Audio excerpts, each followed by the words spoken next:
Mega princess Konidela Klinkara పుట్టినరోజు సందర్భంగా social మీడియాలో ఫ్యాన్స్ విషెస్ ని తెలియజేస్తూ ఉన్నారు. రామ్ చరణ్, ఉపాసన ముద్దుల కూతురు ఫ్యాన్స్ తో పాటు పలువురు సెలబ్రిటీస్ కూడా బర్త్డే విషెస్ ని చెప్తున్నారు. ఈ సందర్భంగా ఉపాసన సోషల్ మీడియాలో ఒక స్పెషల్ పోస్ట్ ని చేసింది. క్లీంకార పుట్టినరోజు సందర్భంగా మెగాస్టార్ చిరంజీవి ముద్దుల మనవరాలు రామ్ చరణ్, ఉపాసన గారాల పట్టి కొనిదెల యువరాణి క్లీంకార రెండవ పుట్టినరోజు జరుపుకుంటుంది. దీంతో ఇటు సెలబ్రిటీస్ నుంచి అటు అభిమానుల వరకు అందరూ క్లీంకార పుట్టినరోజుకి విషెస్ ని తెలియజేస్తూ ఉన్నారు. సోషల్ మీడియాలో పోస్టులు పెడుతున్నారు. తన కూతురు బర్త్డే సందర్భంగా ఉపాసన కొన్ని ఫొటోస్ ని కూడా షేర్ చేసింది.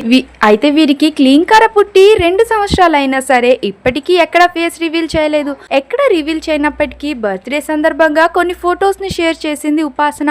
ఆ ఫొటోస్ లో క్లీంకార చాలా క్యూట్ గా కనిపిస్తుంది. ఆ ఫొటోస్ ని చూసిన మెగా అభిమానులు క్లీంకార ఎంత క్యూట్ గా ఉందో అంటూ కామెంట్స్ చేస్తున్నారు. ఇప్పుడు మా ఛానల్లో మీరు కూడా ఆ ఫొటోస్ ని చూసేయండి. ఇలాంటి మరిన్ని ఫాస్ట్ అప్డేట్స్ కోసం మా ఛానల్ ని సబ్స్క్రైబ్ చేయండి. పక్కనే ఉన్న బెల్ ఐకాన్ ని కూడా క్లిక్ చేయండి.